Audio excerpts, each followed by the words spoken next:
Bonjour à toutes et à tous. Bienvenue à ce webinaire consacré à la transition écologique des acteurs du numérique. Je suis Stéphanie Schoen et je suis en présence de Justine Van Linden et de Michael Wagenglas. J'espère que j'ai bien prononcé. Je vais tenter de vous présenter quand même quelques slides. Peut-être que Aldric, tu peux m'aider parce que je ne suis pas sûre que mes slides se projettent. Alors, pour l'instant, nous ne voyons pas ton écran. Ok, je pense que je ne peux pas les présenter tout de suite. Je m'en occupe. Hop.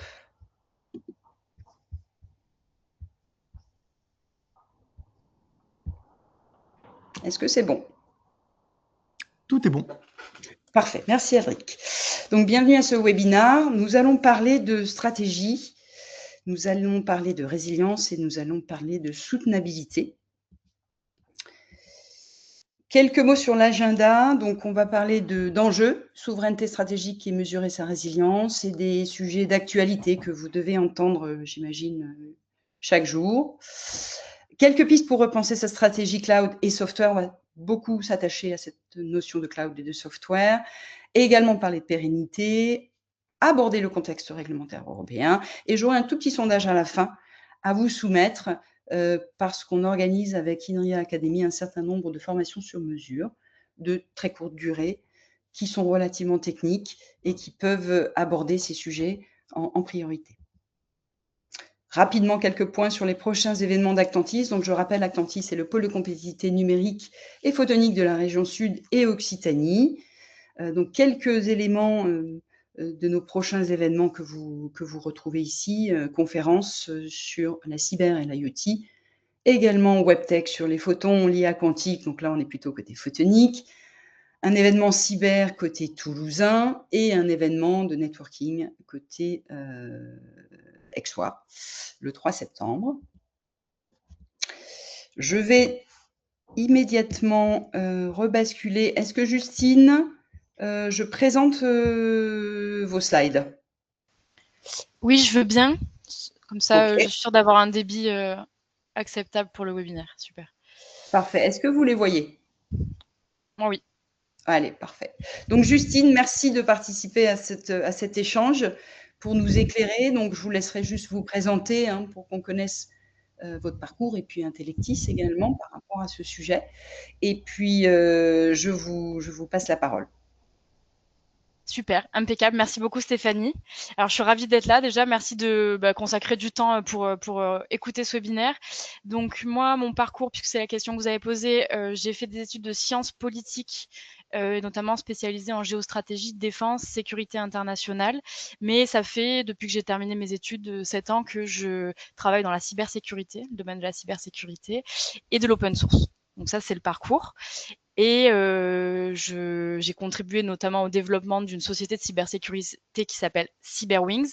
Et depuis un peu plus d'un an, j'ai cofondé Intellectis, qui est un cabinet spécialisé dans la protection du patrimoine informationnel, technologique et scientifique, et qui accompagne notamment sur ce qu'on appelle alors je mets des guillemets parce que j'aime pas trop ce terme, mais la souveraineté numérique. Je préfère parler d'autonomie stratégique et j'expliquerai pourquoi, mais notamment avec un focus sur l'open source et des stratégies pour intégrer de manière intelligente, pertinente et de manière sécurisée des logiciels open source pour différents aspects, mais je vais y revenir de toute façon. Donc voilà mon parcours. Je vous propose qu'on puisse commencer tout de suite. Peut-être un premier petit mot sur ce choix de vocabulaire. C'est vrai que quand on parle de souveraineté, alors si on est d'accord sur la définition, c'est bien, mais c'est pour ça que j'utilise plus le terme d'indépendance stratégique, d'autonomie stratégique numérique. Il y a des acteurs aujourd'hui qui ont intérêt à ce qu'on utilise le sens de souveraineté dans le mauvais sens, au sens de repli sur soi, voire une dimension presque souverainiste. Et en fait, c'est des acteurs qui ont des intérêts parfois offensifs, enfin qui ont plutôt qui ont des intérêts orthogonaux, voire très contradictoires avec la France. Par exemple, la Russie utilise beaucoup ce terme pour diviser en France et en Europe, et aussi même les États-Unis, qui sont pas considérés forcément comme des adversaires, mais comme des compétiteurs, et qui, l'année dernière, quand la Revue nationale de sécurité est parue aux États-Unis, ont utilisé le terme souveraineté 16 fois, et on connaît bien, on a pu discuter quand même assez souvent, et aussi dans les médias, du sens derrière cette stratégie de sécurité, qui était clairement pour cibler l'Union européenne au profit des intérêts économiques des États-Unis. Donc, je préfère parler d'autonomie stratégique. Et le sujet d'aujourd'hui, je pense qu'il est assez... je pense que c'est pas trop commun de voir des webinaires sur ce sujet, c'est-à-dire de lier autonomie stratégique, souveraineté et transition écologique, et pérennité et durabilité. Donc c'est un peu le challenge et le défi qu'on va qu'on va avoir là pendant le webinaire. Et en tout cas, Stéphanie, vous pouvez passer le slide. Allez, vous me le dites, c'est comme ça, ouais, je peux faire l'enchaînement. Allez, super.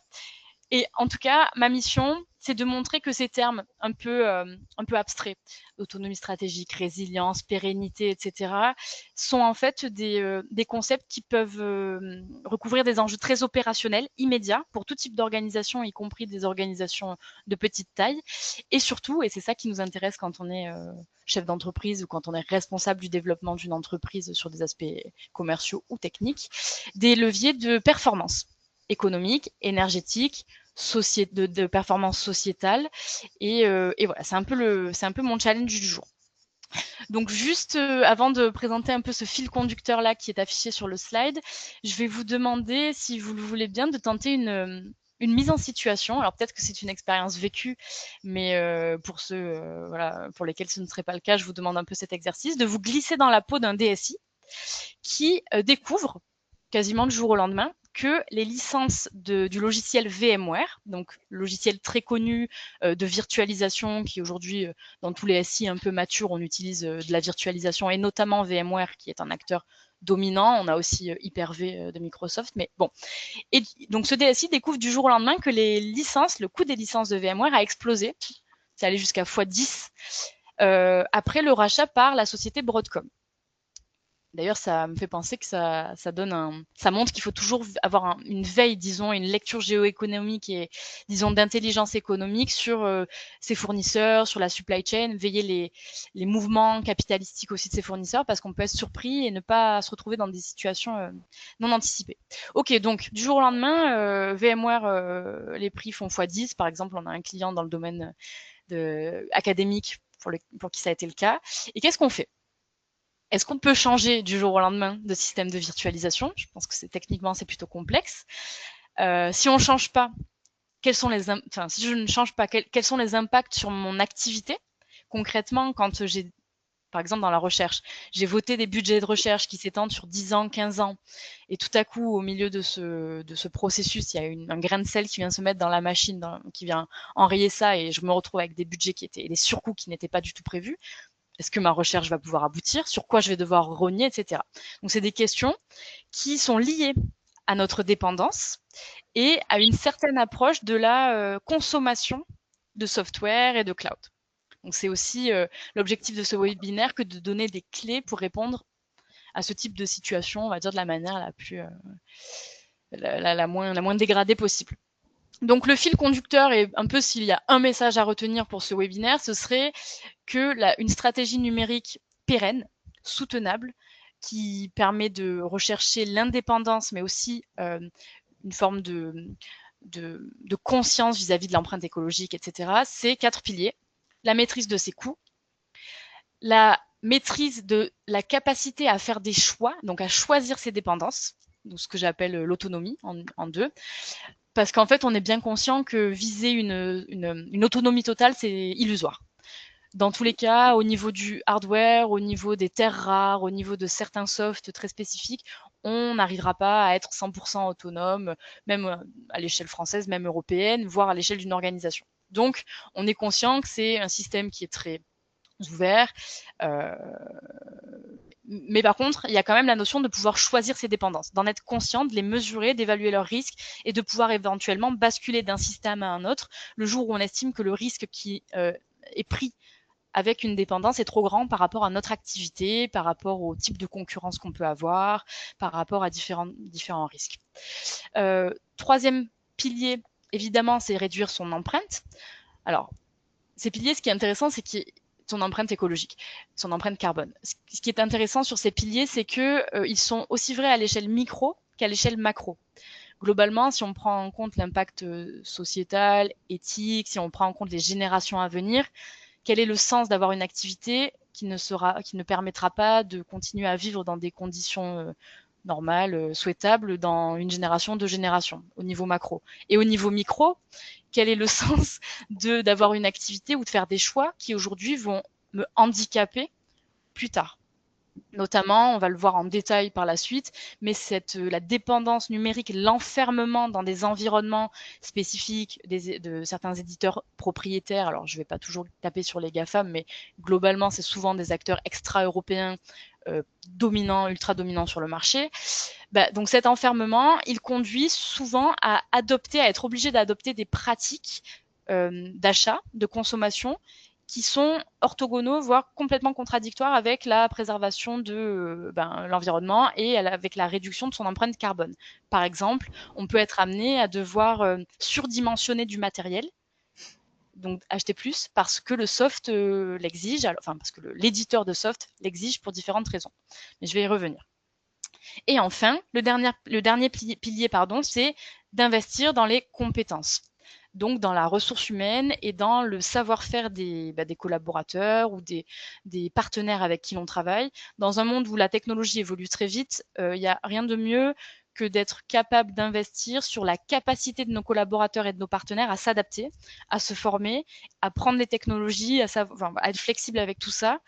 Et l'approche que je défends moi, qu'on défend au sein d'Intellectis, c'est vraiment de combiner l'approche open source plus investissement dans la compétence, puisqu'évidemment l'open source suppose de savoir l'administrer, de savoir l'installer, de savoir le maintenir en conditions de sécurité, en conditions opérationnelles, de le faire évoluer, etc. Et tout ça, soit vous payez des sociétés qui vous facturent sous un système de licence, soit vous investissez dans vos propres compétences. Donc c'est vraiment en fait un choix de stratégie. Et puis il y a aussi des modèles hybrides où on peut se faire accompagner pendant un temps, mais le but est de reconquérir cette capacité à maîtriser son outil.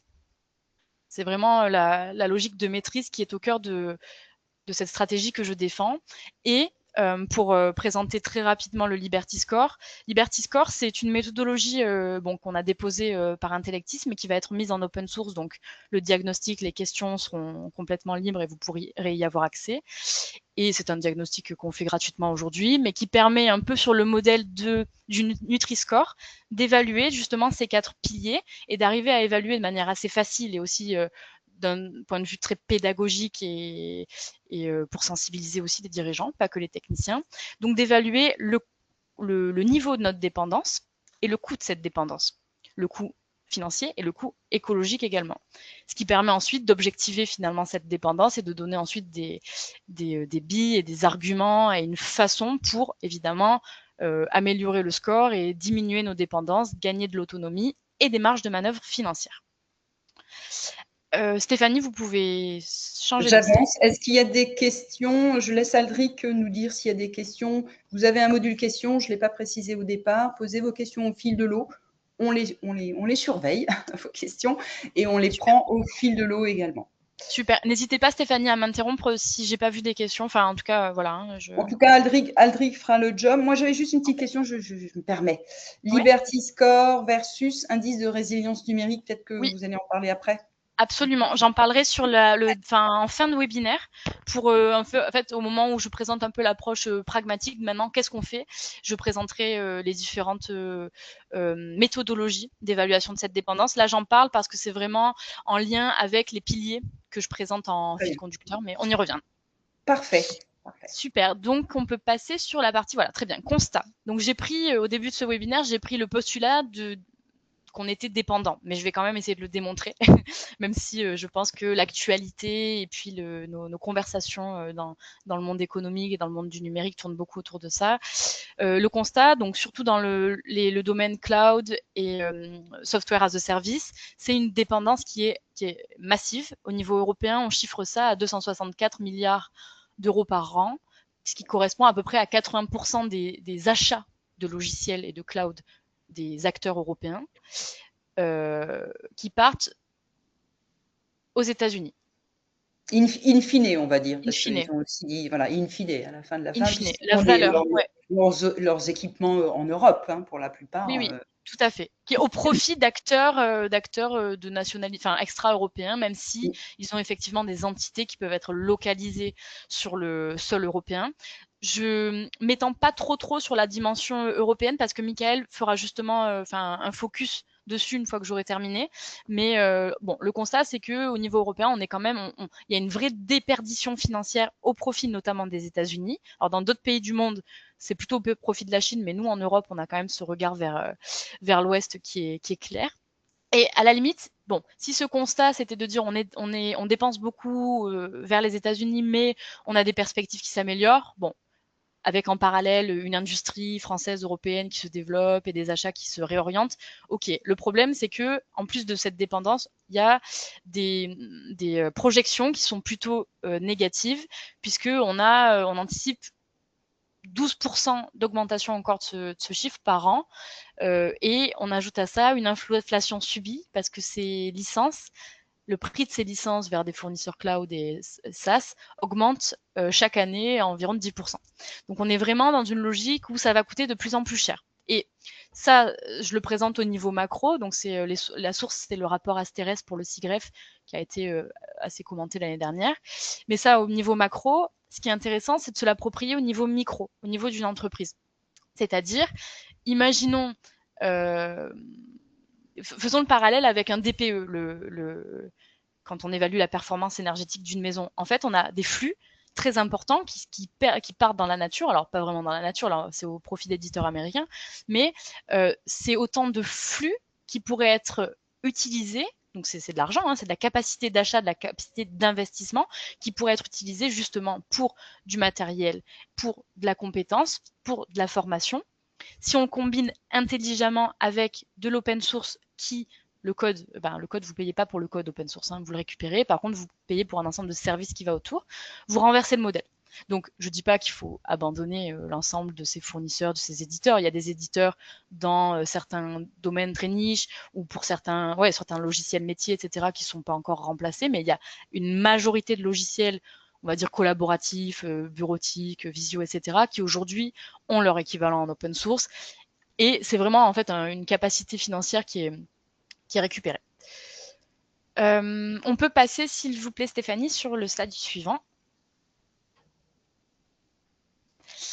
Les visages de la dépendance. Donc, j'ai utilisé plusieurs fois ce terme de dépendance, mais c'est intéressant de regarder ensemble les mécanismes spécifiques qui font qu'on est dépendant et aussi les conséquences sur différents aspects. Donc la déperdition financière, j'en ai parlé, je vais peut-être pas trop m'y attarder, mais les mécanismes derrière, c'est, on l'a vu, des hausses tarifaires unilatérales, incontrôlées, par exemple VMware que j'ai mentionné au début. Il y a d'autres, on le voit, hein, tous les éditeurs globalement augmentent leur prix chaque année de manière très importante et sans toujours donner une justification technique, de fonctionnalité correspondante. Bien sûr, il y a aussi des raisons, on va dire, d'inflation générale, etc. Mais d'un point de vue software, on attend quand même que des fonctionnalités expliquent la hausse tarifaire, surtout quand elles sont importantes. Il y a aussi une logique de package, de bundle.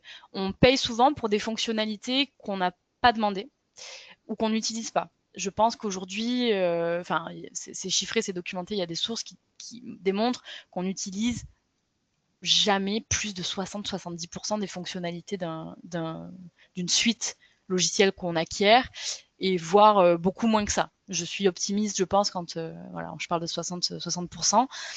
Et en fait, là, clairement, c'est de l'argent qui pourrait être mieux utilisé. Il y a aussi la logique du surdimensionnement matériel dont j'ai parlé. Donc ça fait vraiment le lien avec l'aspect performance écologique négative. Si on prend l'exemple de Windows 10, qui est passé, le passage de la version de Windows 10 à Windows 11, qui a requis de surdimensionner le logiciel, le matériel, pardon. Et il y a un grand nombre d'organisations qui a dû changer complètement le parc informatique, qui n'était pas capable de supporter la version de Windows 11, notamment parce qu'il y avait des capacités spécifiques attendues pour tout ce qui était mise à jour de sécurité. Bon, il y a des organisations et quand je sais pas, on regarde à l'échelle de collectivités, etc., c'est de l'argent public qui est complètement gaspillé parce qu'en fait, on n'avait pas besoin de changer le parc informatique à ce moment-là. Donc, il y a aussi cette logique-là. Puis, il y a des logiques de coûts de sortie des contrats aussi. Donc, on n'est pas forcément toujours dans une situation où la réversibilité est possible. On demande de payer des pénalités. Alors, c'est très facile généralement pour s'abonner, pour avoir accès au maximum de fonctionnalités. Mais ces engagements-là, lorsque vous souhaitez y mettre fin, vous avez des pénalités et c'est très dissuasif. En tout cas, ça décale une stratégie de sortie, de migration, quoi. Plus un certain nombre de coûts indirects. La captivité technologique, pardon, c'est un stade encore un peu plus complexe parce que ça demande, à la limite, la partie coût, si vous avez le budget, si vous trouvez des investisseurs, si vous décidez de prendre le risque, si vous décidez de payer, bon, à la limite, ça n'impacte pas forcément votre activité. Par contre, la dimension technologique peut avoir un impact réel sur votre activité dès lors que vous n'êtes plus forcément en phase avec la politique, on va dire, de l'éditeur, voire la politique de l'acteur étatique qui donne des ordres à votre éditeur. Je vais rentrer dans les détails, mais bon, là, c'est clairement, quand on regarde les questions de kill switch, par exemple, on a vu dans l'actualité récemment sur l'IA avec Mythos et Fable 5, mais on le voit dans plein d'autres cas. Par exemple, Microsoft a décidé de terminer le support de Skype il y a quelques mois, quelques années. Ça a été une transition, mais moi je connais des acteurs, des clients qu'on accompagne, dont toute la téléphonie IP était basée sur Skype, mais ça a représenté des centaines de milliers de lignes. C'était vraiment un gros acteur dans le monde académique. Et en fait, ça a été compliqué. Donc ça, c'est vraiment quand vous êtes verrouillé dans un environnement sans réelle alternative qui est proposée par l'éditeur, ça peut être compliqué. D'autant que on a souvent des problématiques d'interopérabilité, notamment au niveau des données, des formats de données et des écosystèmes qui sont eux aussi propriétaires, qui font que, allez, ok, j'arrive à migrer, je choisis une alternative, mais être sûr de récupérer l'ensemble de ces données de manière intègre, structurée, sans déperdition de qualité, etc., c'est pas non plus toujours évident. Donc il y a vraiment cette barrière de l'interopérabilité et des formats, des standards, qui est vraiment un point d'attention. Alors au niveau d'une entreprise, on ne peut pas faire évoluer les standards forcément du monde, mais par contre c'est très intéressant de regarder ce qui se fait au niveau associatif, au niveau des clusters, au niveau des syndicats, au niveau européen sur la question des standards interopérables. Et évidemment, on a dans tout ça une dimension aussi qui est juridique, donc puisque la difficulté à sortir d'un environnement, c'est évidemment encadré par des contrats, par des clauses, donc j'en parlais un peu plus tôt, et la dimension cognitive, psychologique et culturelle finalement, puisque ça fait des dizaines d'années qu'on est habitué à certains environnements de travail, collaboratifs, des logiciels métiers, une certaine façon de consommer son logiciel. C'est le soft power américain, ça a été très bien joué de leur part. Après la guerre froide, ils ont aussi réorienter, réaffecter leur budget, qui mettaient plus dans l'espionnage, on va dire stratégique et militaire, puisque la guerre froide était terminée, ils les ont réorientés vers la guerre économique, avec aussi beaucoup de stratégies pour intégrer les écoles, les universités, pour arriver à nous donner cette habitude de consommation, qui fait qu'aujourd'hui, c'est très difficile de convaincre des DSI, des dirigeants, même des RSSI, que il existe aussi d'autres choses que les big tech, les grands logiciels, et qu'il n'y a pas forcément que dans ces environnements-là qu'on est protégé. La dimension de la soumission juridique, ça a trait forcément avec le conflit de normes qu'on a entre États-Unis et Union européenne notamment, avec un peu le dilemme protection des données versus Cloud Act. Bon, ça, pareil, Michael va en reparler de manière précise, donc je ne vais pas m'étendre, mais on a vraiment une question aussi de protection de nos données d'un point de vue confidentialité quand on choisit de les héberger chez des éditeurs ou chez des tiers qui sont soumis à l'extraterritorialité du droit américain.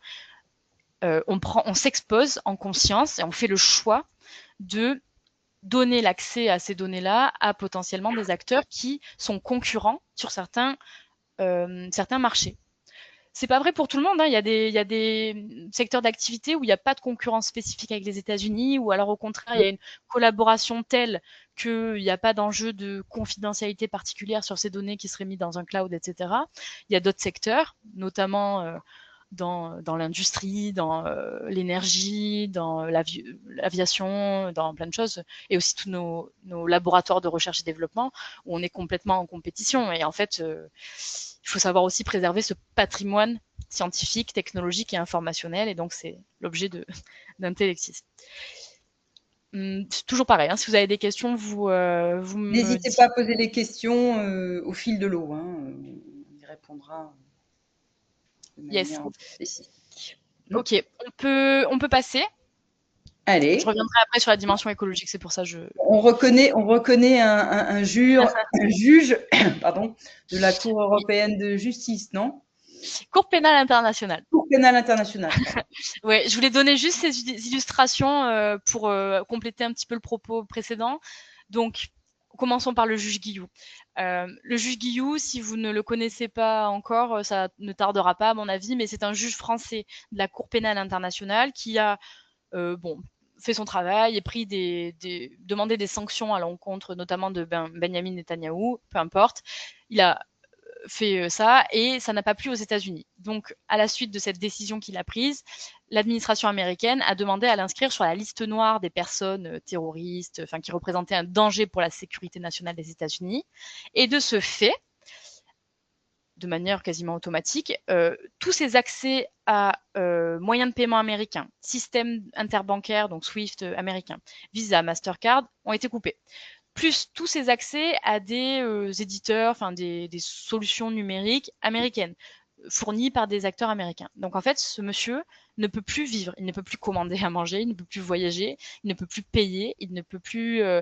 Enfin, c'est assez difficile pour lui même d'avoir une vie numérique, les réseaux sociaux, aucun compte possible, etc. Donc sa vie est devenue un vrai laboratoire de quelles sont les conséquences poussées à l'extrême de notre dépendance et du fameux kill switch. On vous coupe l'accès, voilà. Et ce qui est intéressant sur son cas, au-delà du fait que c'est très embêtant pour lui, c'est que ces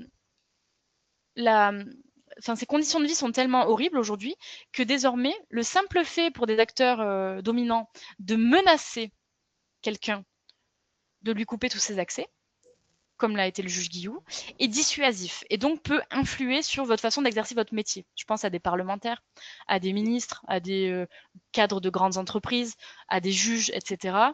En fait, il y a du coup, par le biais de numérique, un vrai vecteur de déstabilisation, de pression et de déstabilisation de nos institutions démocratiques. Juste par la menace, parce que vraiment, sa situation est quand même très, très compliquée. Bon, et après, il y a tout un ensemble de conséquences aussi, parce qu'il y a aussi des acteurs français, par exemple, qui ne lui délivrent plus de services, comme des assurances, parce qu'ils sont en surconformité, over-compliance, et ils se sont alignés aux standards américains pour pouvoir commercer avec les États-Unis. Et donc, c'est au-delà de l'extraterritorialité du droit. Voilà. Et l'autre exemple, donc la caricature de gauche que je voulais présenter, c'était simplement pour mettre en parallèle deux menaces qu'on n'a pas forcément l'habitude de mettre sur le même plan. À gauche, la menace cybercriminelle avec les rançongiciels, où en fait la cible elle est prise en otage, c'est tu me payes ma rançon ou sinon je te rends pas tes données. Mais à côté, on a la menace VMware, donc c'est un peu, c'est une caricature, hein, dans le sens où c'est aussi une prise d'otage quelque part. C'est tu payes l'abonnement même si je le multiplie par 10, parce que sinon tes formats de données sont difficiles à extraire et la migration va prendre du temps et dans tous les cas, tu ne peux pas continuer ton activité. Donc, on a tendance à voir la cybersécurité uniquement comme une protection vis-à-vis de cybercriminels, d'attaquants, etc. Mais rappelons-nous que tout ce qui est disponibilité de l'information et confidentialité de l'information, ça peut aussi être challengé par des acteurs qui ont pignon sur rue, qui sont légitimes, qui sont des fournisseurs en fonction de la politique qu'ils mènent. En temps, on est bien là ou je dois accélérer un petit peu? Oui, pas mal. Il est 11h32, donc normalement, Ok, on est encore comme on une dit, dizaine de encore minutes. une dizaine de minutes, un petit peu Ok, moins. parfait. Parfait. Donc revenons quand même sur l'aspect vraiment la dimension écologique, puisque c'est vrai que c'est quand même le fil rouge et le thème dans lequel s'inscrit ce webinaire. Donc je veux vraiment pas passer dessus trop rapidement pour revenir un peu sur les mécanismes concrets qui font que cette dépendance numérique, cette dépendance politique, je mets des guillemets, cette dépendance technologique, elle est totalement parallélisable, pas en parallèle, d'une dépendance et d'une façon de consommer qui n'est pas durable d'un point de vue écologique. Donc, je reviens sur l'exemple de Windows 11, renouvellement forcé du matériel. Clairement, une forme d'obsolescence matérielle qui n'est pas programmée par le constructeur, mais qui est dictée par l'éditeur du logiciel que vous allez faire tourner sur votre matériel. Donc ça, c'est intéressant comme façon de voir la chose. Parce qu'on pourrait se dire, finalement, l'obsolescence programmée, on connaît, etc. Il faut diversifier les fournisseurs de hardware, oui, mais en fait, là, c'est l'éditeur qui impose d'en changer. Enfin, impose. Après, vous pouvez aussi ne pas en changer et garder la version précédente, mais donc pas forcément avoir les mises à jour de sécurité qui permettent de. Ensuite, la question du surdimensionnement logiciel. Donc, c'est ce que je disais tout à l'heure sur l'aspect économique, c'est vous payez le catalogue et pas le besoin. Il y a vraiment un réflexe un peu culturel à avoir, quelque chose peut-être à faire switcher, c'est de se dire, normalement, un logiciel, je le prends parce qu'il répond à mon besoin. Et aujourd'hui, on voit plutôt une tendance à dire, je prends ce logiciel parce que dans mon entreprise, j'ai besoin de ce logiciel. J'ai besoin d'un CRM. Oui, on a globalement tous besoin d'un CRM. Mais j'ai pas besoin d'un CRM pour un CRM. J'ai besoin en fait d'un outil qui va me permettre de gérer ma facturation, de relancer mes clients, d'éditer mes devis, etc. Et on perd, au plus on rentre dans cette logique d'environnement propriétaire, de bundle, de suite tout intégré, au plus on perd ce réflexe de questionner de quoi j'ai besoin. Et en fait, quand on répond à de quoi j'ai besoin, c'est ce qui permet d'avoir une approche modulaire, modulable, et de vraiment dimensionner nos achats, nos choix en fonction des besoins qu'on a. Et c'est notamment, enfin, par exemple, avec l'open source, où il y a vraiment la possibilité de prendre des briques, de les assembler, de regarder sur le besoin spécifique qu'on a. C'est vraiment cette logique-là. Or, les environnements sont de plus en plus fermés, donc ça, je l'ai déjà démontré, et c'est difficile de combiner les deux approches. Vous ne pouvez pas être à la fois dans un environnement complètement intégré et en même temps faire du modulaire. Presque ça double les coûts, les choix, la stratégie. Mais donc c'est un changement un peu culturel à avoir et de se dire dans tous les cas la question à se poser, c'est de quoi j'ai besoin réellement et qu'est-ce qui va faire la différence. Et après, il y a quand même beaucoup d'acteurs qui commencent à se mettre dans cette philosophie-là, que ce soit des acteurs publics, des acteurs privés, et c'est plutôt un bon signe. Donc on a aussi des retours d'expérience sur cette capacité à choisir des alternatives et des alternatives qui sont également responsables. On peut passer sur la bonne nouvelle, le slide avant-dernier slide. Parfait. Merci. Voilà, donc là, parce que c'est vrai que c'est souvent un peu un constat qui est un panorama qui est C'est souvent un des peu coups de négatif. massue quand même à chaque fois. Voilà, c'est ça. Un vrai constat. Ouais. Donc, la bonne nouvelle, c'est que en prenant le parti qui est le mien de l'open source, on gagne des marges de manœuvre progressives qui nous permettent de mettre en place une stratégie de libération ou d'émancipation, de sortie de ces dépendances progressivement, sans trop causer de surcoût. Donc ça, c'est quand même intéressant à défendre dans le contexte qui est le nôtre auprès des directions, auprès des financiers, etc. Donc je vais préciser. Donc comme je le disais, l'open source, on ne paye pas le code, on paye le service qui va autour, etc. Et différentes études et différents retours d'expérience montrent qu'en moyenne, lissé sur une année, sur les logiciels collaboratifs, vous gagnez 30 à 40% de budget. vous économisez 30 à 40% par rapport à un monde propriétaire. Donc, c'est pas 100%, hein, on ne dit pas tout à coup l'open source, je paye rien, puisqu'il y a effectivement des efforts à faire de formation, de maintien, de services, d'intégration, etc. Mais globalement, à la fin de l'année, enfin à la fin, c'est une économie de 30 à 40%. La ville d'Échirolles, la ville de Lyon, la gendarmerie nationale peuvent en témoigner, ont témoigné d'ailleurs à l'Assemblée nationale sur ces sujets. Et donc, vous gagnez des marges de manœuvre. Pour vous sortez d'un outil, vous gagnez un peu de budget, et l'année d'après, vous sortez d'un autre outil, etc. Donc, c'est vraiment une stratégie pas à pas qui est intéressante. La deuxième bonne nouvelle, c'est que vous investissez ainsi dans l'humain. Donc c'est quand même plutôt sympa. Vous investissez vraiment sur du long terme. C'est donc si on se met à l'échelle d'une collectivité par exemple, c'est des budgets d'investissement et c'est pas du fonctionnement. C'est pas une rente que vous allez alimenter à l'extérieur. Vous payez pour au final que, le jour où vous arrêtez de payer, vous n'avez plus accès à aucun service et aucune donnée. Non, là vous investissez dans votre capacité à maintenir ces logiciels et vous avez la garantie que du jour au lendemain on ne vous le coupera pas. C'est vous qui l'administrez. Et en plus, on est dans un contexte où on a un cadre politique et réglementaire, on va dire, qui est globalement porteur et qui pousse dans le sens de la souveraineté, avec notamment l'arme de l'open source. 3 exemples. Dans la loi de transposition de NIS 2, qui est, c'est laborieux, hein, la transposition de NIS 2 en France, mais dans la loi, il y a eu des amendements, et notamment l'amendement Latombe, qui fait une place quand même importante au logiciel libre. Deuxième chose, on a dans le Code de l'éducation, donc loi pour l'éducation numérique, loi pour l'éducation de 2013, je crois, et après Code de l'éducation, qui dit « Le service public de l'enseignement supérieur met à disposition de ses usagers des services et des ressources pédagogiques numériques. Les logiciels libres sont utilisés en priorité. » Donc ça, on l'a déjà dans nos textes de loi. Et une autre loi, loi pour une république numérique de 2016, qui vise notamment les administrations, veille à préserver la maîtrise, la pérennité et l'indépendance, donc ça fait bien sens avec le thème du webinaire, de leur système d'information. Elles encouragent l'utilisation des logiciels libres et des formats ouverts lors du développement, de l'achat, de l'utilisation de tout ou partie de ces systèmes d'information. On a aussi Emmanuel Macron qui, lors de son discours d'adieu à Vivatech le vendredi, a parlé d'une souveraineté sur 2 jambes.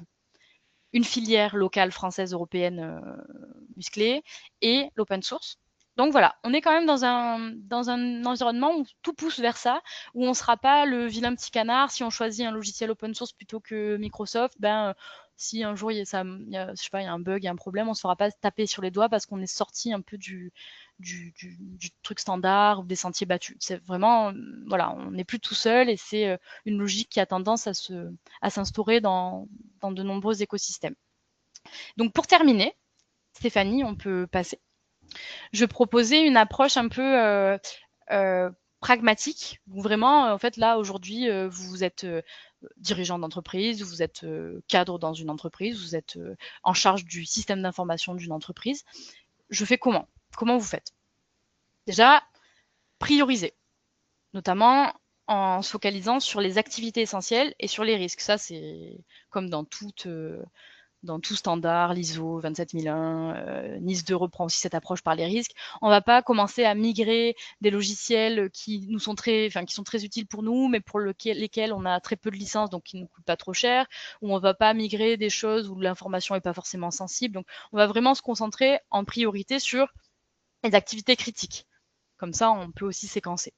Ensuite, on essaye d'objectiver la dépendance. Pourquoi? Parce qu'il faut pouvoir, pour défendre un projet de migration, il faut se dire, aujourd'hui, ça me coûte tant. Si je migre, je gagnerai tant. Donc, c'est intéressant de faire ce projet sur tant de mois. Enfin, il faut argumenter, évidemment. Donc, objectiver cette dépendance. On a 2 méthodes. Enfin, non, il y a sûrement beaucoup de méthodes, mais là, je présente 2 méthodes complémentaires pour objectiver cette dépendance, faire ce diagnostic. Donc, Liberty Score, j'en ai déjà parlé. Gratuit, il est flash et ça se fait en moins d'1 heure. C'est aussi un outil de sensibilisation. Et d'ailleurs, parce que c'est complémentaire, l'indice de résilience numérique, qui est là une démarche portée par une association qui s'appelle ADRI, qui est soutenue par beaucoup d'acteurs, Caisse des dépôts, BPI, le CIGREF, la DINUM et d'autres, de grandes entreprises aussi, qui fait vraiment une évaluation de cette résilience numérique, des dépendances, mais ça va plus loin que simplement l'achat des licences, etc. Ça regarde aussi la supply chain, les fournisseurs, les personnes clés. Il y a aussi toute une dimension écologique. Donc, c'est vraiment sur 8 dimensions. par système critique, donc c'est la même approche par les risques, ça c'est commun à toutes les méthodologies, mais on va dire que c'est une approche qui est une démarche qui est beaucoup plus quand même sophistiquée, ça demande plus de temps, ça se fait sur plusieurs jours, faut se dire que on commence à rentrer dans une démarche presque d'audit qui demande de mobiliser plusieurs personnes en interne, de faire des ateliers, etc. Donc voilà, Liberty Score, on se dit c'est le truc flash, un peu quick win et qu'on peut tester juste pour déjà sensibiliser le dirigeant. L'indice de résilience numérique, on rentre vraiment dans une démarche structurée qui s'inscrit aussi dans ce qu'on a l'habitude de voir avec l'ISO, etc. Une fois qu'on a mesuré cette dépendance, il faut se dire vers où on migre. Donc il faut cartographier les alternatives.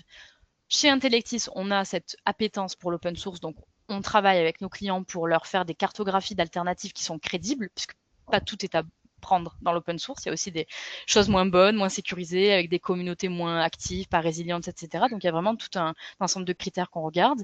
Mais il y a aussi des alternatives tout à fait acceptables et tout à fait sécurisées et tout à fait pérennes en France, en Europe. Donc il y a différents labels à regarder. Il faut voir en fonction de sa stratégie, de ses risques, de ses partenaires.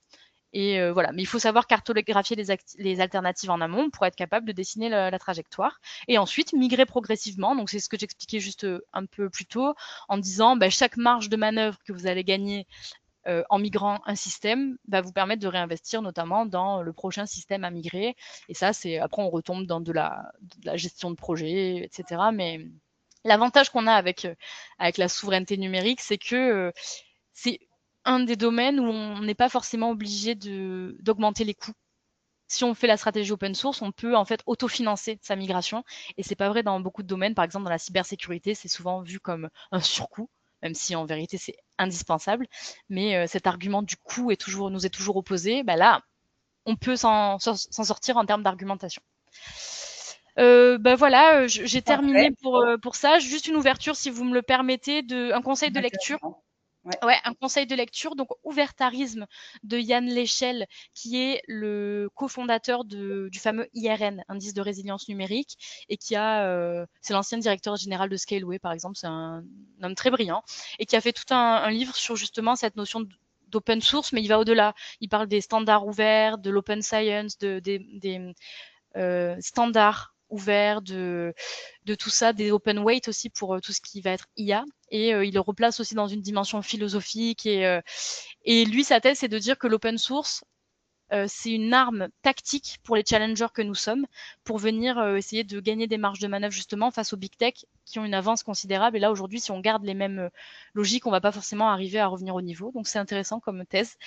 Et autre conseil, si ça vous plaît de discuter de ces sujets, mais en élargissant un peu, je fais aussi partie de l'association Libre de Choix que j'ai cofondée avec d'autres personnes, qui réunit des personnes du domaine de la tech, du droit, du monde académique et des médias. Et tous, on se questionne en fait sur ses capacités à faire des choix libres, éclairés, réversibles, l'accès à l'information, etc. Donc c'est vraiment des thématiques qui nous rassemblent. Ça va plus loin que le numérique. On se dit c'est aussi un bol d'air dans notre quotidien. Et voilà. Donc vous êtes les bienvenus. J'ai mis le lien www.libredechoix.org et on se réunit globalement une fois par mois. La dernière fois c'était hier et la prochaine fois ce sera en septembre parce qu'on fait une pause estivale. Voilà. Merci beaucoup, Justine. Merci. C'était très complet. Est-ce qu'il y a des questions? Je vais me permettre juste de ne plus partager la présentation. Hop.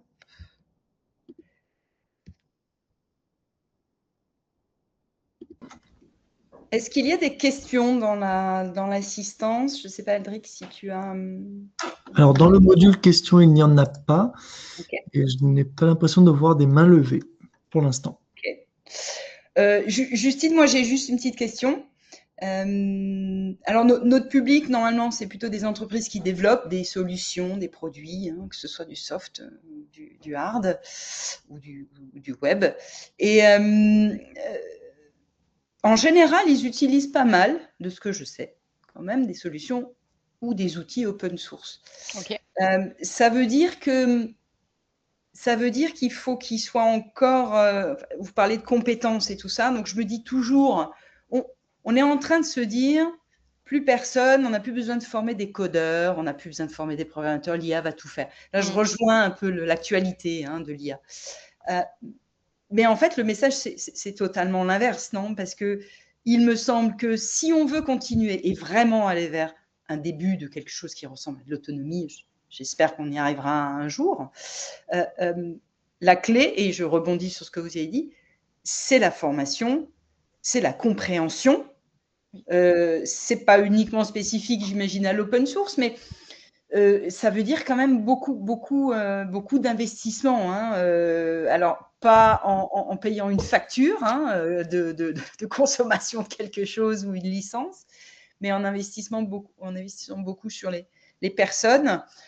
Comment vous voyez les choses? C'est une question un peu plus générale hein, par rapport à ça pour qu'on y arrive, en fait, parce que j'ai quand même le sentiment qu'on est en train de reculer. Enfin, je ne sais pas si vous le constatez. Il y a de moins en moins d'alternants qui trouvent des entreprises qui veulent les former. On a de moins en moins de stagiaires qui sont pris.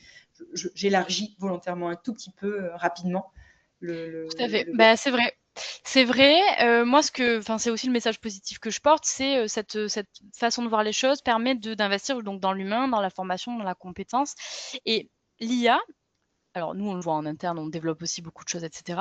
Aujourd'hui, on ne peut pas s'en passer. De toute façon, l'IA, que vous la choisissiez ou que vous la subissiez parce que c'est de la shadow IA ou les éditeurs en mettent de fait, par principe, by design, ou parce que c'est de l'IA offensive aussi, vous la subissez ou vous la choisissez. Donc nous, par exemple, quand on développe, évidemment, on choisit de s'appuyer sur certaines IA. Donc après, c'est la question de lesquelles, le cloisonnement, la confidentialité de l'info, est-ce que c'est une IA en interne, bon, bref.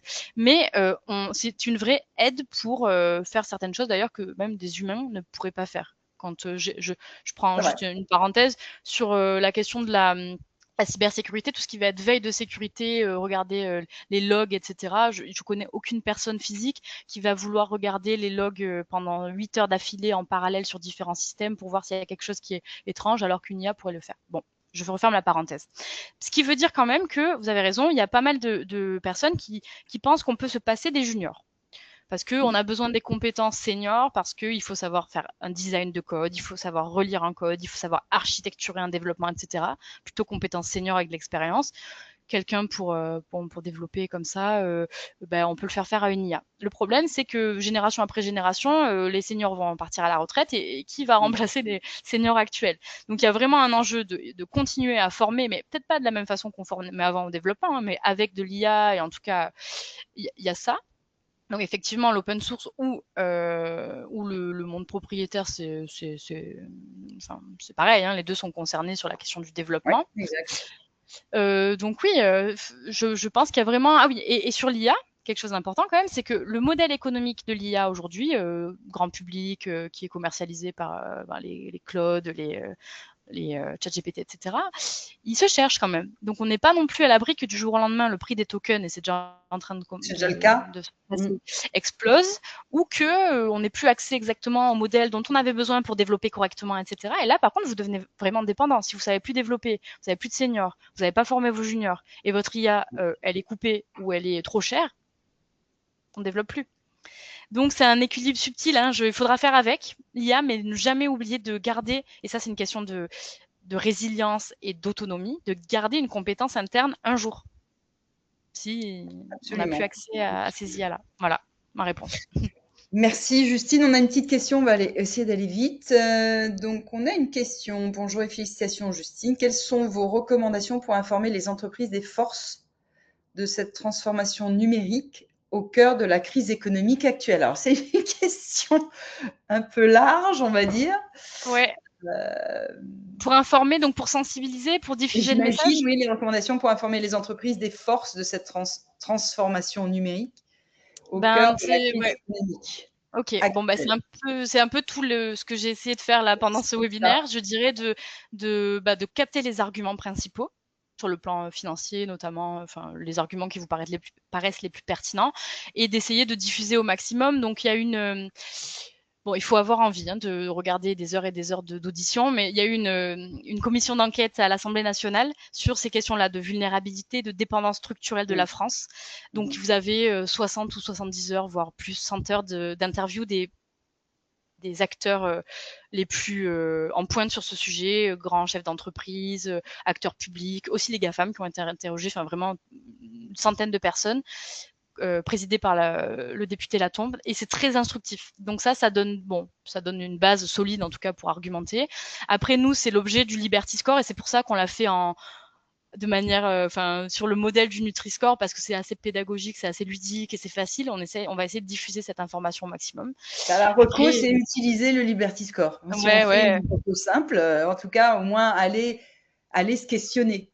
Donc, il faut diffuser au maximum les outils faciles, en fait, et pas rentrer. L'IRN, il est assez long à manœuvrer, donc aller sur des outils faciles. Enfin, je ne sais pas si on peut synthétiser ça comme ça. Et en retour et dernière idée, des retours d'expérience. Il y a des endroits, beaucoup d'endroits désormais, beaucoup d'organisations, beaucoup d'entreprises où ça a fonctionné et où les personnes documentent leurs gains financiers. Donc ça reste les liens humains, les collaborations, les transferts d'informations. Il y avait une autre question. Quels sont les principaux freins rencontrés? Alors, à quoi quels sont les principaux freins rencontrés? Culturel. Je dirais culturel.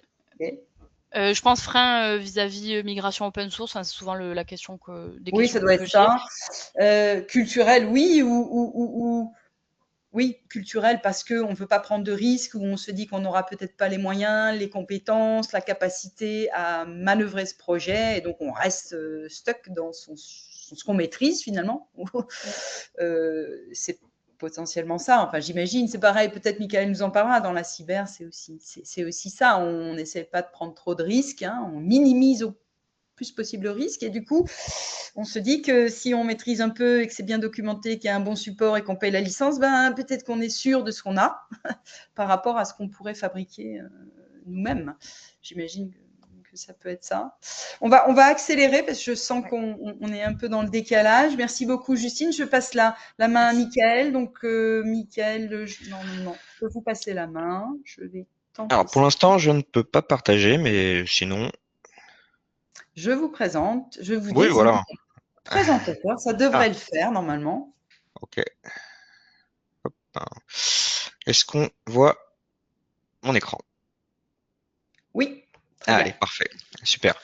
Donc bonjour à tous, moi c'est Michael Vinglas et je suis secrétaire général de SPAC Alliance. SPAC Alliance qui est un syndicat professionnel qui regroupe au niveau européen les acteurs donc, de la cybersécurité et historiquement également de la sécurité physique électronique. Et on a une expertise sur tout ce qui est réglementation et normalisation.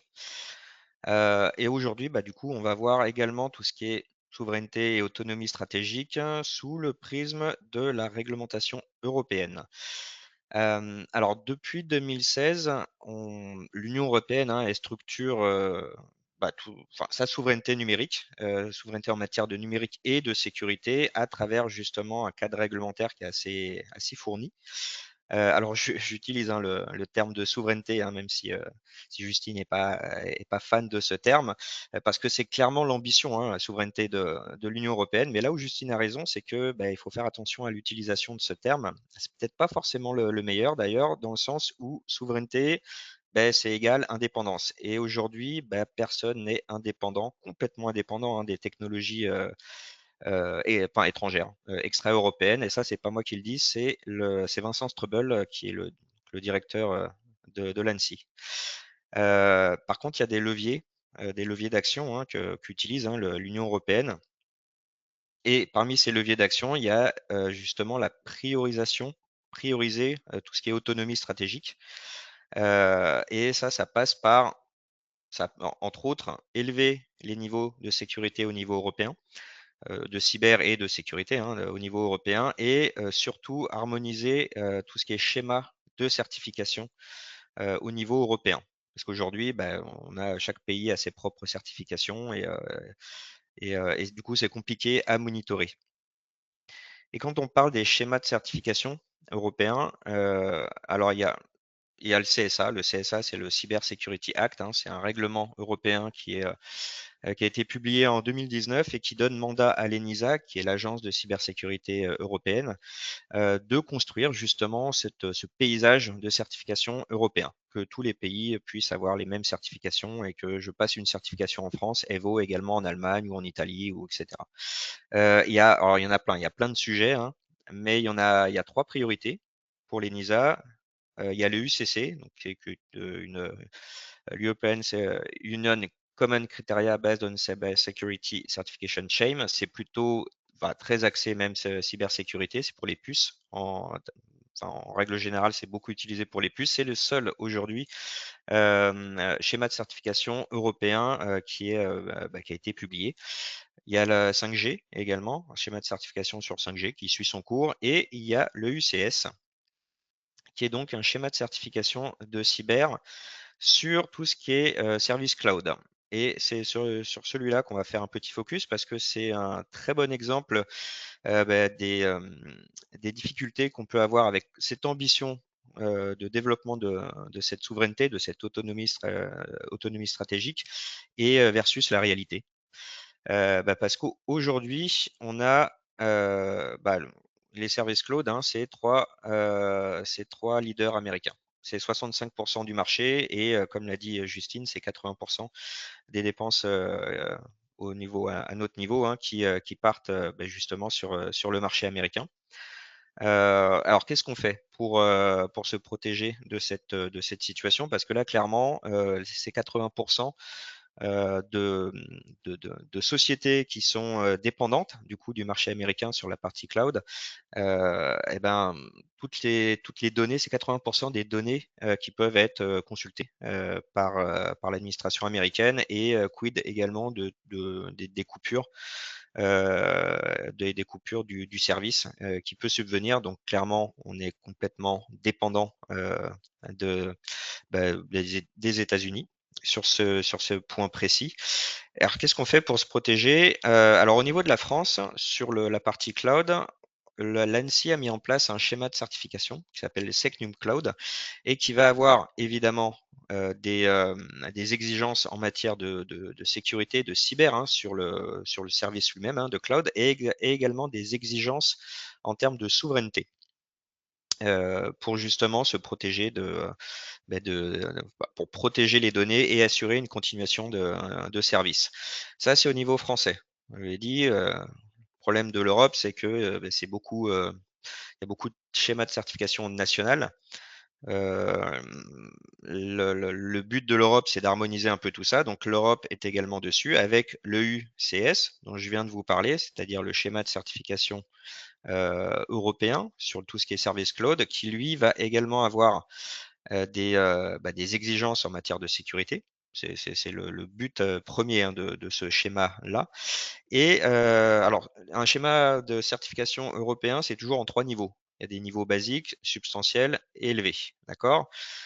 Et on a vu apparaître il y a quelques temps un 4e niveau qu'on a appelé élevé plus, parce que justement ce niveau-là, il devait intégrer des exigences en termes de souveraineté, qui basées d'ailleurs sur la souveraineté, les mêmes exigences qu'il y avait dans le schéma français.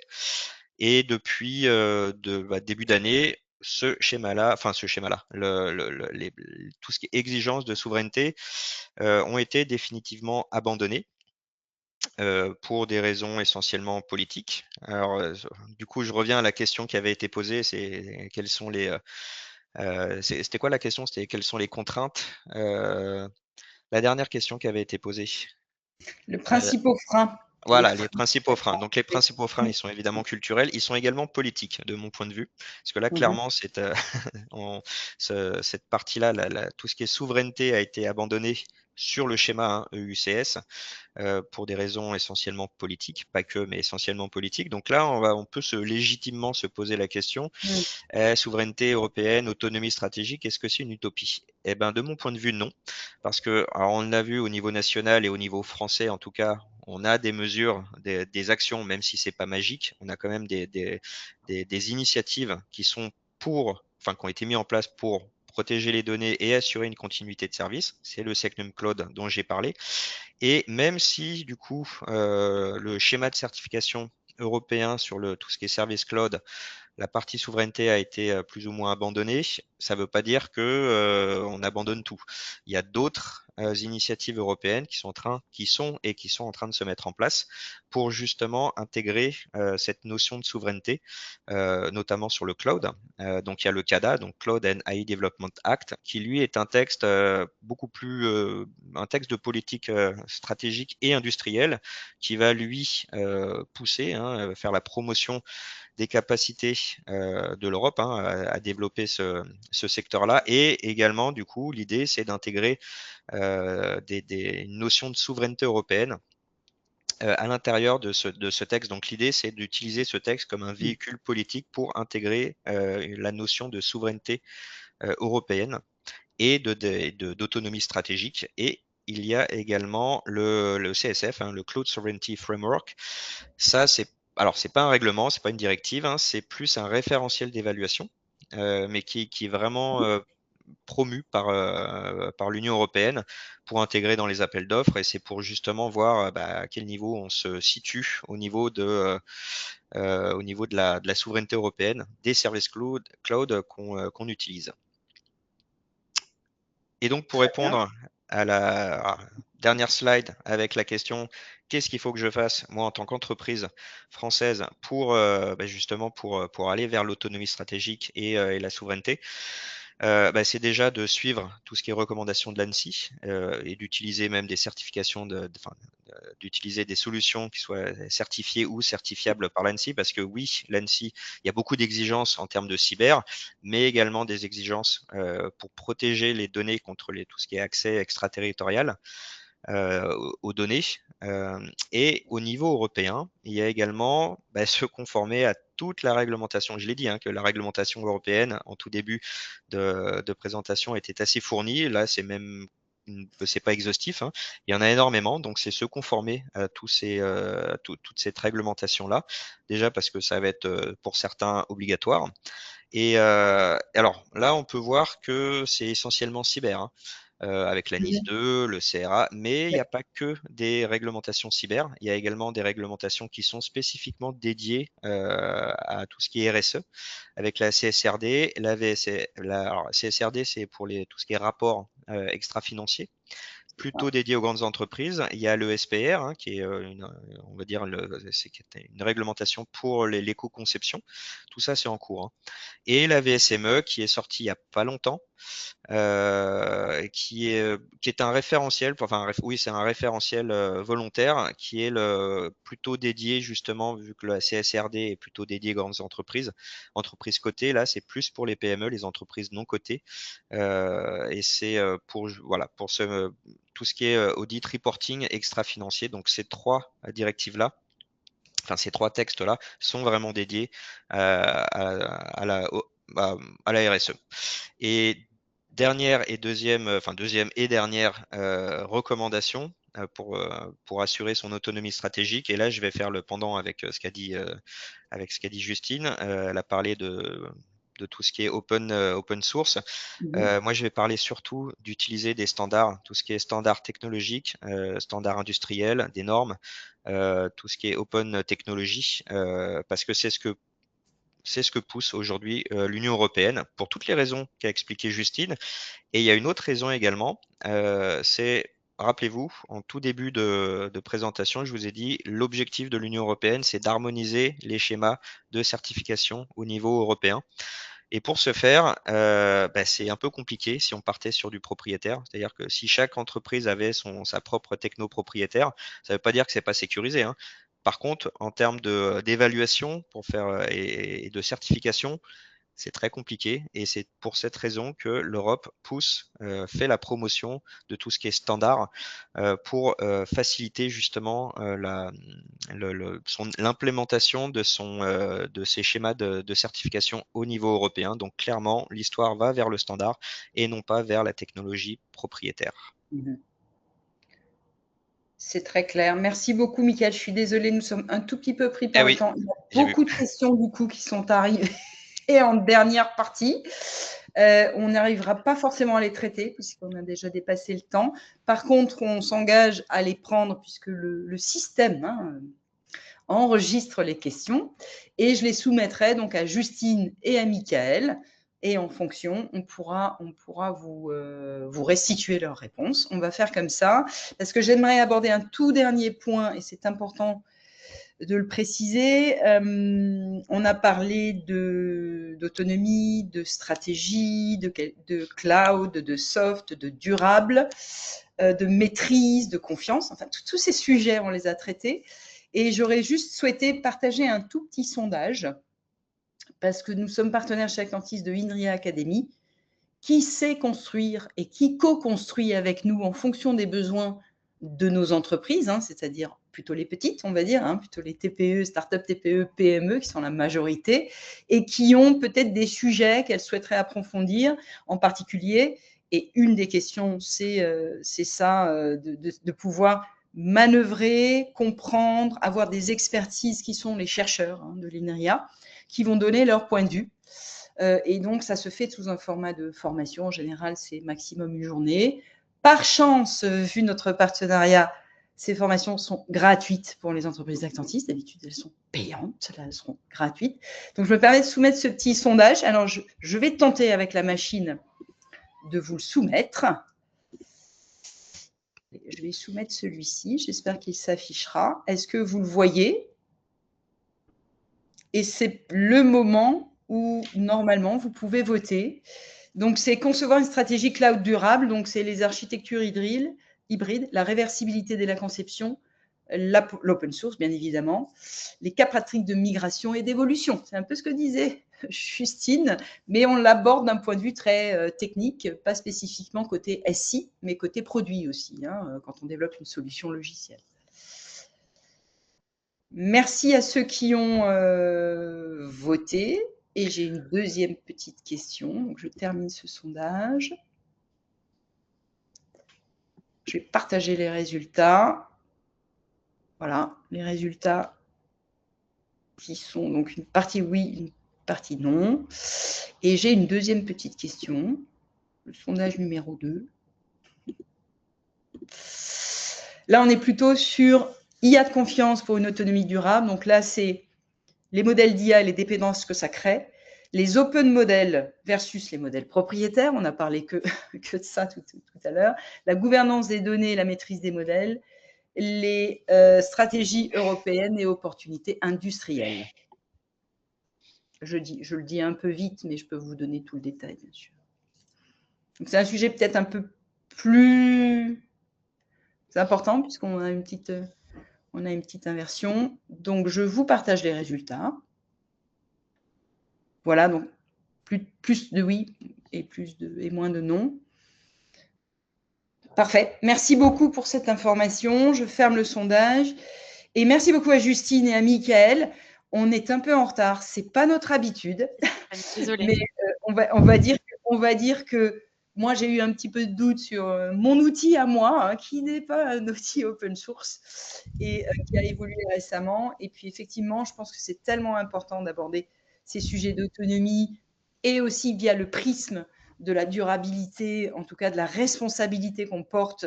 Parce que si on continue tel le rythme actuel, le numérique aura un poids dans un point environnemental extrêmement lourd. Donc, je pense qu'il faut qu'on réagisse avant que ça devienne une catastrophe.